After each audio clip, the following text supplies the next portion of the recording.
The lamp is low at the end of the vigil. Its flame has been turned down until the room no longer asks anything from the eyes, only enough light to keep the desk from disappearing into the cold. Beyond the door, the corridor has lost the warmth of footsteps.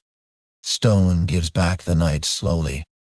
Inside the little writing room, wood, parchment, wax, and ink hold the last shape of labor after the hand has gone away.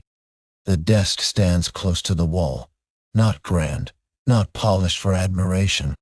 Its boards are marked by elbows, knife points, drops of wax, and the slight darkening that comes from years of sleeves resting in the same place. A young scribe has left no drama behind him. He has left a lowered wick, a page weighted flat, a penknife turned safely inward, and the ordinary care of someone who wanted morning to begin without confusion. The room belongs to the hour after duty. The final vigil has ended elsewhere, with chants and footsteps thinning into the abbey dark. Here, the work continued in a smaller way, line after line, until the page could be trusted to dry. Near the threshold, the light is weakest. It touches the edge of the stone and stops there. The corridor outside remains pale and dry, a colder space where the body would feel the night at once if the door opened wider. The door has not been thrown shut. It rests nearly closed, as if the scribe had known how easily a latch can strike in a sleeping house. A narrow line of air enters below it and gathers along the floorboards. That cold line changes the room without disturbing it. It passes beneath the stool, brushes the lower leg of the desk, and reaches the place where a fallen shaving of parchment lies curled against a darker crack in the floor. The lamp sits in a shallow dish, its oil low enough to matter. The wick has been pinched down, not killed, and the flame bends toward the side where the corridor breath slips under the door. A little soot has collected at the inside of the lamp hood. It is not thick. It is the soft gray left by many evenings of the same small flame, raised for reading, lowered for leaving, trimmed when smoke began to trouble the work. Around the lamp, the desk is warmer in color. Amber light settles on the nearest objects and leaves the corners alone. The room does not need more brightness. Too much light would make the hour feel awake again. The parchment lies under a small weight near its upper edge. One corner wants to lift, but it cannot.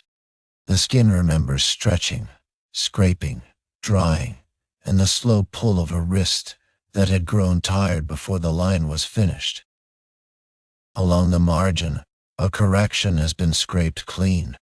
The fibers are raised in a pale patch where the knife worked carefully over a mistaken stroke. The mark is visible, yet neat, a small admission made quiet enough to remain. The scraped place has caught a little lamp glow. It looks rougher than the untouched surface around it.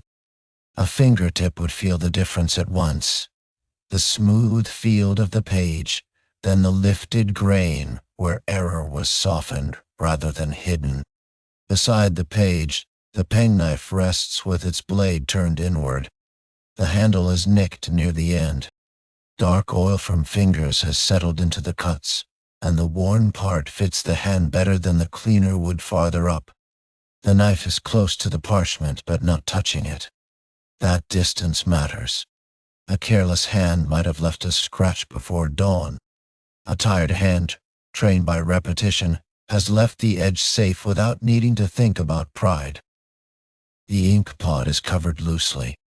A thin dark ring remains where the pen rested against the rim. Ink has gathered at one side and dried into a glossier black, deeper than the line on the page, heavier than the shadow under the shelf. A quill lies across a narrow rest. Its cut point has been wiped, but not perfectly. A small stain remains near the split, where the nib opened and closed through the long work of letters that will be read by someone else in daylight. The page itself is not full of splendor. It is orderly, cramped in places, wider in others, marked by a mind trying to stay awake without letting the hand hurry. The last line sits a little lower than the lines above it. At the edge of the desk, a wax drip has cooled into a rounded bead. It fell from the lamp, or from a small taper earlier in the night, then hardened before anyone cared enough to lift it away. The wax is dull now. Its shine has gone inward. It keeps the memory of heat in its shape, a small, soft fall made permanent after the room grew still. No one will notice it first in the morning, but it will be there. Under the desk, the stool has been pushed back only a little. One leg stands on a worn patch in the floor.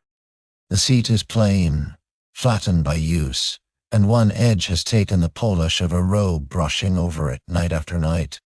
The space between stool and desk still feels occupied, not by a visible body, but by the exact measure of absence, where knees would have been, where a foot searched for steadiness, where a tired back finally chose to rise.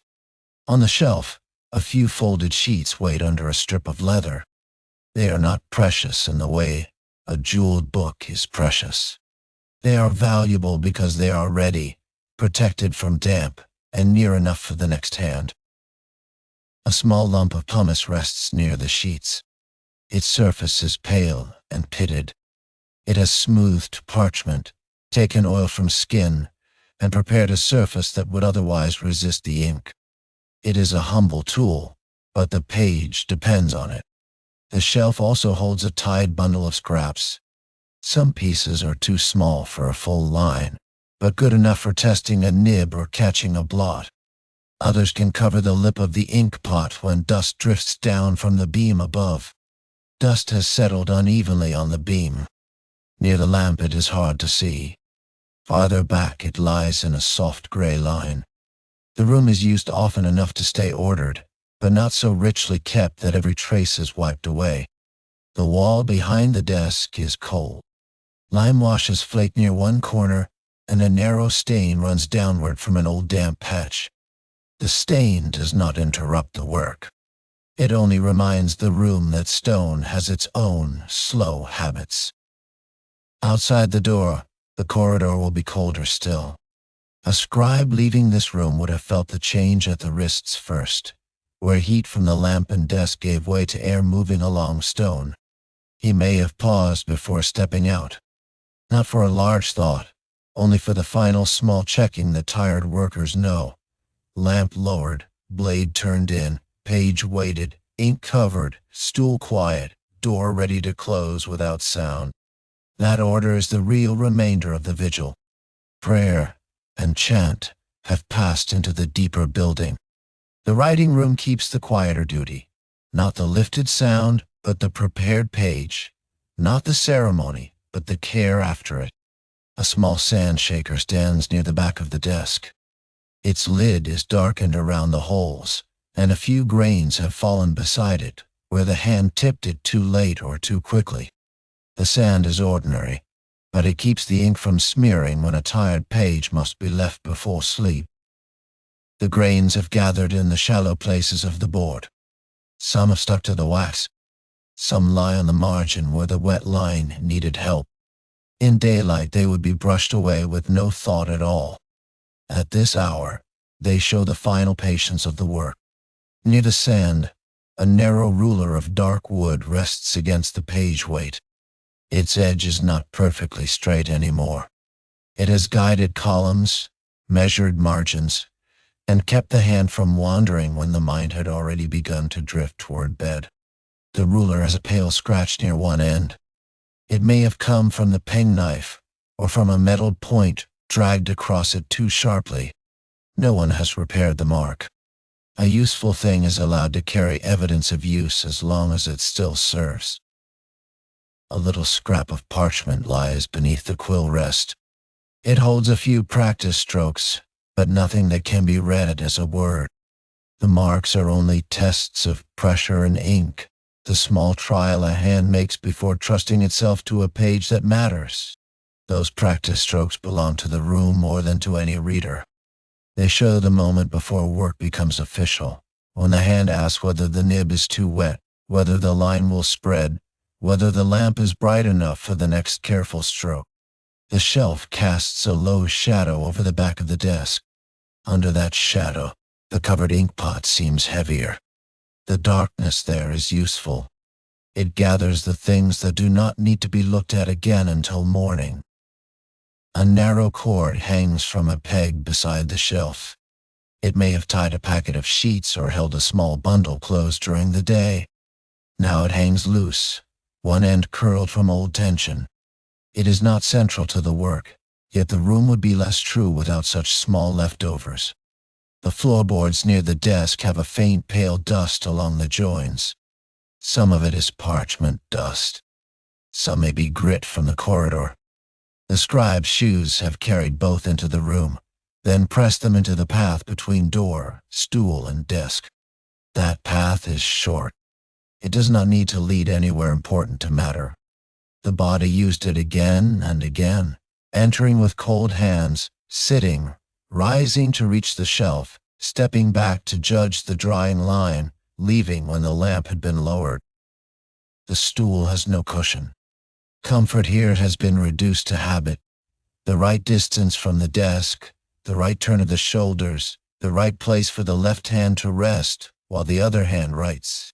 The room has learned these measures by repetition. A small notch in the desk edge sits where a sleeve would brush it. The notch is too old to belong only to this night. Other hands have worked here, and other nights have ended with the same quiet inventory. Ink safe, page flat, flame low, tools away from harm. There is no need to imagine the whole abbey awake. Most of it is already withdrawn into dark passages and closed doors. The writing room holds only its own portion of the night, modest and exact, a little island of kept warmth beside the colder stone. The lamp does not make the room cheerful. It makes the room usable. It gives the page an edge, the knife a dull shine, the wax a small rounded shadow, the ink pot a black rim. Each object receives just enough light to be found, not enough to become display. The final page may be copied again later, checked against another sheet, or carried to a place where daylight changes its color. For now, it is not moving. The safest thing a finished page can do is remain still until the ink has fully given up its shine. This patience is part of the labor. The hand that writes must also know when not to touch. It must leave wet ink alone, leave a weighted edge in place, leave a correction to dry, leave the lamp low enough that night can close around the work. Somewhere beyond the corridor, the larger house has settled into sleep. Here, the last service is smaller than a footstep. It is the discipline of not disturbing what has already been made ready. When morning comes, the room will not announce its usefulness. Someone will simply sit down and find fewer problems than there might have been. That is the kindness of the night work. It disappears into ease for the next hand. A small cloth lies folded near the lamp dish. It has wiped oil from fingers and lifted dust from the page weight. It has softened the rim of the ink pot when the edge grew sticky. One corner is darker than the rest, and the fold has kept the shape of a thumb. The cloth is not clean enough for display, only clean enough for work. That is the measure of the room. Each thing has been brought to the point where it can serve again, then left alone before tiredness turns care into damage. Morning is already present in the arrangement of things. The penknife points safely away. The page will not curl too far. The ink will thicken but not spill. The lamp has enough oil to leave a glow, not enough to waste the night. When the gray hour comes, someone will open the door, and the cold will enter first.